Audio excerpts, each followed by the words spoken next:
Ever wondered how to build a birdhouse out of recycled material?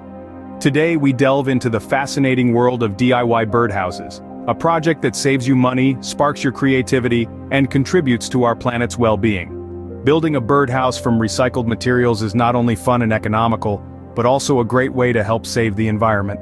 First, gather all the necessary recycled materials. Think old wooden planks, metal sheets, or plastic containers. Don't forget your toolkit either. A saw, hammer, nails, and paint will be essential. Remember, the materials you choose should be sturdy enough to withstand the outdoor elements. Once all materials are gathered, it's time to start assembling your birdhouse.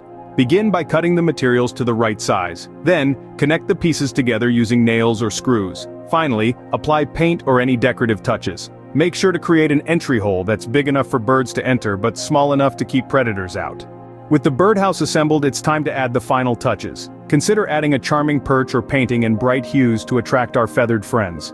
Placement is key. Seek a quiet spot, safe from predators, close to food and water. Remember, the location of your birdhouse should be quiet, safe from predators, and close to food and water sources. So, there you have it. We've journeyed through the process of building a birdhouse from recycled materials. From gathering materials to assembly, adding the final touches, and finding the perfect spot. With a bit of creativity, you too can turn recycled materials into a cozy home for our feathered friends.